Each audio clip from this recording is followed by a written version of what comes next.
Salve galera, tudo bem? Professor Nico Beruski.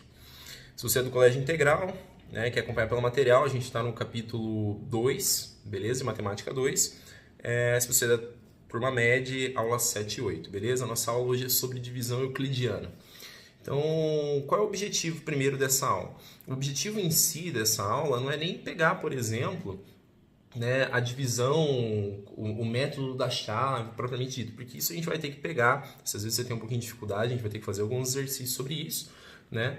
Mas principalmente entender o conceito de divisão e as interpretações que essa divisão pode nos levar, né? E alguns exercícios que a gente vai precisar disso então. Beleza? Então, realmente, ó, método da chave, super importante, a gente vai trabalhar com uma divisão envolvendo números naturais. Então, a gente tem ali o dividendo, que é o nosso número que será, então, dividido. Né? A gente tem o divisor, que tem o objetivo, né, de fazer essa partilha, de fazer essa divisão em partes iguais, e que fica dentro da chave. Aí a gente tem o quociente, né? Lembra lá, quociente é resultado de divisão. Né? Então, a gente vai chamar isso de quociente. E se a gente não está entrando num sistema decimal, né, não vamos trabalhar só com números naturais, é possível que a gente trabalhe com o resto. Né? Lembrando que esse resto é sempre um número menor que o divisor. Tá joia?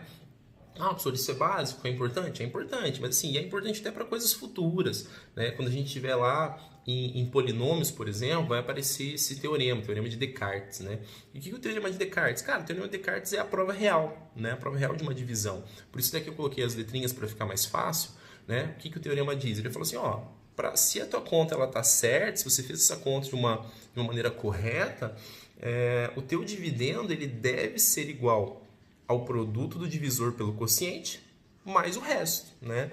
Então é a prova real da divisão, né? Então a gente escolhe A igual a B vezes C mais D. Beleza? Você vai ver que isso é importante também para polinômios no futuro, né? Mas também para algumas interpretações de divisão básica. Beleza? Então o que a gente vai fazer? Qual que é a proposta dessa aula? Vamos aplicar essas interpretações da divisão em alguns exercícios, em alguns exemplos para a gente fazer junto, beleza? E até assim também, tendo oportunidade, vamos rever o método da chave, beleza? Vamos para o primeiro exemplo. O primeiro exercício diz o seguinte, ó. O número de 4 algarismos, 7.700 e x ali, né, cara? X, né? Não sei quem é o x, nem é o y, mas ele diz assim, ó. X é um dígito das dezenas e y das unidades. Ele é um número divisível por 91. Determine os valores de x e y. Vai falar assim, meu Deus, professor, nossa, vou ter que ver os critérios de divisibilidade por 91. Né? A gente até vai falar um pouquinho sobre critério de divisibilidade, mas nem perto de 91. Tá joia? Né? Então, qual seria uma boa opção para a gente? Né?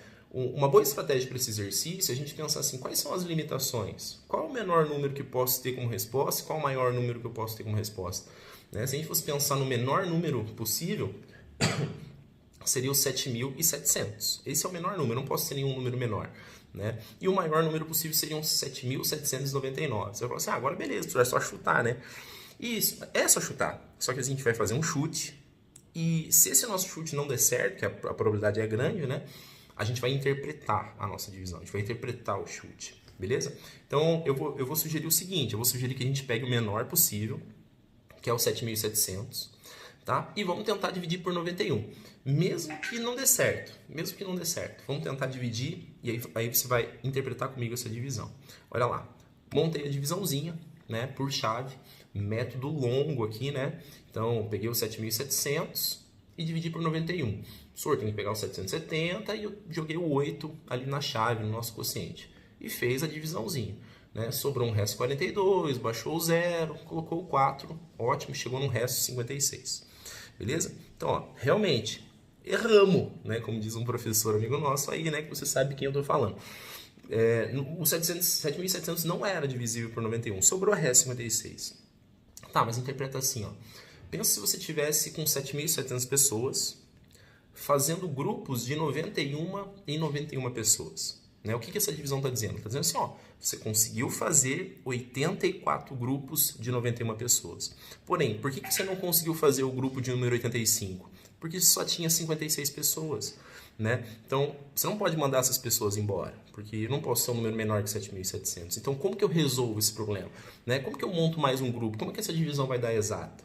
Ah, eu tenho que pegar a diferença entre o 91 e o resto, que é o que falta para fechar o 91. Né? Então, fiz uma continha de menos entre 91 e 56 e sobrou 35.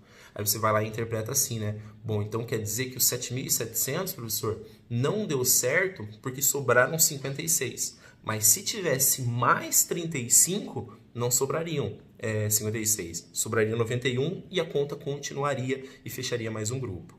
Beleza? Né? Então, se a gente errou com 7.700, não faz mal. A gente interpretou a nossa conta, adicionou a diferença e chegou então que o número deveria ser 7.735, né? Consequentemente, o x sendo igual a 13 e o y sendo igual a 5.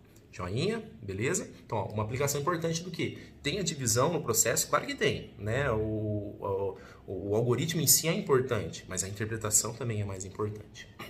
Vamos para mais um exemplo. Ó, dito assim, o próximo exemplo. Ao dividir um número natural n por 7, o resto é 3. Já ao dividir por 5, o resto fica igual a 4. Sabendo que o quociente da segunda divisão excede o quociente da primeira divisão em 3, assinale o que for correto. Bom, a gente tem uma incógnita principal aí, né? Que é esse número desconhecido que está sendo dividido, é um dividendo n. Beleza? Só que se você for olhar também, a gente tem mais duas incógnitas adicionais, né? Que seria o quociente da primeira divisão e o quociente da segunda divisão. Então vamos fazer o seguinte: além desse n, vamos criar as outras duas incógnitas e vamos tentar modelar essas informações do enunciado para um modelo matemático. Então criei assim, ó, preste atenção. Primeiro que eu chamei o primeiro quociente de x, não sei a resposta mesmo, e o segundo quociente de y. E aí, usando aquele teorema de Descartes, aquela prova real na nossa divisão, beleza? Eu modelei a primeira equação, que falava lá, dividindo o número natural n por 7, o resto é 3. Então, coloquei que esse n, dividendo, deve ser igual ao divisor 7 vezes o quociente x, adicionado o resto 3. Beleza? Montamos a primeira equação. Fiz a mesma coisa com a segunda. Esse nosso dividendo n tem que ser igual ao divisor 5 multiplicado pelo seu quociente, y, mais o resto, 4. Beleza?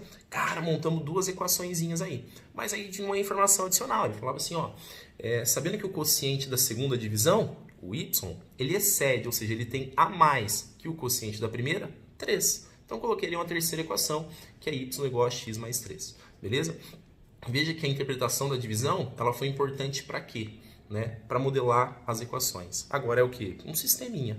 Né? Então, a gente vai fazer esse sistema por comparação. Vou comparar a primeira equação, que tem o n, com a segunda. E aí depois a gente trabalha com a terceira. Ó. Acompanha na resolução ali. Ó. Comparei, então, 7x mais 3, primeiro n, com o segundo n, 5y mais 4. E na segunda linha, fiz a substituição do y, né, por x mais 3. Fez o desenvolvimento da nossa equação e chegamos que o x é igual a 8. Beleza? Perfeito? Ah, beleza, chegamos a x igual a 8. X não é a nossa resposta apenas, né? Se o x é igual a 8, quais são as conclusões? Ah, o y. O y é x mais 3. Né? Então, 8 mais 3 a gente vai chegar em 11. E o nosso n, por exemplo, o n é 5y mais 4, tá? Uma das equações marcadas, né? Então, 5 vezes 11, 55, mais 4, 59. Tá ali as nossas incógnitas. Beleza? Feito isso, né? Bem cara de conhecimento geral essa afirmativa. Vamos só analisar a somatória. Né? A primeira coisa ele diz lá, afirmativa 01. N é primo. Bom, qual que é a ideia de número primo mesmo? Definição. Número natural que possui apenas dois divisores diferentes. Né? Consequentemente, 1 e ele mesmo. O 59 é primo? É primo. Então pode marcar como verdadeiro lá. N é par? 59 é par? Não, não é. Né? Termina em 9, não é par. 04. O primeiro quociente é um cubo perfeito? Quem que é o nosso primeiro quociente? O x. Pô, professor, eu sei que é um quadrado perfeito, ou seja, resultado da potência de um expoente natural elevado ao quadrado, elevado à segunda potência. O cubo perfeito é a mesma coisa, né? Vai ser resultado de uma potência de expoente 3. Né? A gente pode escrever o 8 como 2 ao cubo, então realmente ele é um cubo perfeito ali, é um cara que tem raiz cúbica. Beleza? E a 08 diz assim, ó, n não é divisível por nenhum número natural? Ah, pô, ele é primo. Mas se ele é primo, ele é divisível por 1 e por ele mesmo, né? Então, todo número vai ser divisível pelo menos por 1 e por ele mesmo. Então, a 0,8 ficou falso. Beleza? Então, esses processos de divisão, eles são, às vezes, facilitados quando a gente sabe os critérios de divisibilidade. Né? Principalmente até para saber se é primo ou não, para usar na fatoração, transformação de potência. Beleza? Eu até faço a sugestão para que você dê uma relembrada nos critérios de divisibilidade. Não precisa ver muitos, né? Mas pelo menos ali 2, 3, 4, 5, 6, 8, 9, 10, assim já está de bom tamanho. Saber os critérios de divisibilidade, porque além de ser uma ferramenta boa, né, para os cálculos propriamente ditos, a gente também tem questões que vão abordar somente a aplicação do critério de divisibilidade. E aí, para a gente fechar nossa aula, não ficar uma aula muito longa, tá? Vamos fazer um último exercício que também aborda a divisão, mas com a aplicação dos critérios de divisibilidade. Acompanha comigo aqui. O último exercício diz assim, ó. Dado um número 57.000, uma centena desconhecida, A, e 30 e B ali, né? E a unidade também a gente não sabe.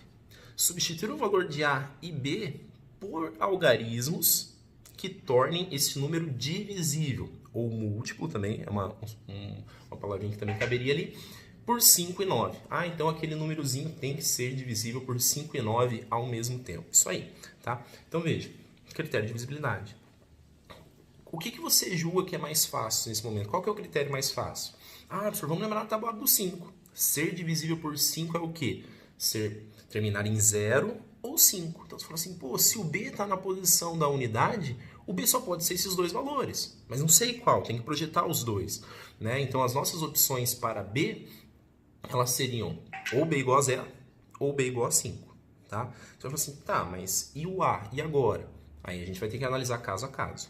Se o B for 0, qual vai ser o A? O A ele vai influenciar na divisibilidade por 9. Você lembra lá o critério de divisibilidade por 9? O critério diz assim, bem parecido com o do 3. Né? Se a soma dos algarismos for um número múltiplo de 9, esse número também será divisível por 9. Então, a primeira coisa que a gente faz é a soma dos algarismos. Né? Então, eu peguei ali e substituí o B por 0 e somei 5 com 7, mais A, que eu ainda não sei, mais 3 mais 0. A gente chega que a soma seria 15 mais A. Né? Agora é só pensar na tabuada do 9, 15 mais quanto que dá um número justamente na tabuada do 9? Você falou assim, a tabuada do 9 é 0, 9, 18, 27. Né? Então, qual é o mais próximo ali? 15 mais 3 gera 18. Né? Então, aquele A tem que ser 3. Né? Aquele A sendo 3, geraria uma soma de 18 que está na tabuada do 9. Né? Você até pode falar assim, mas não pode ser 27, não, essa soma, absurdo. Mas 15 mais quanto que dá 27? Seria 15 mais 12, né? Aí já não uso um algarismo, uso 2, não cabe para o exercício. Beleza? E aí a mesma interpretação que a gente teve para a primeira, a gente vai ter na segunda. Né? E se o B for 5? A gente faz a soma, né? Substituindo o B por 5, chega em 20 mais A. E agora a gente pensa, ó, 20 mais quanto que chega em um número múltiplo de 9? Né? Usando o critério do 9. Seria 20 mais 7, professor, 27. Então o A tem que ser 7. Né? E a gente condiciona as respostas ali. Então, se o B for igual a 0, o A deve ser igual a 3. E se o B for igual a 5, o A deve ser igual a 7. Belezinha, colega? Então, a interpretação da divisão ela é bem importante para a aritmética e também em temas futuros. Beleza? Continue estudando, continua firme e forte. Um abraço no seu coração. Até mais.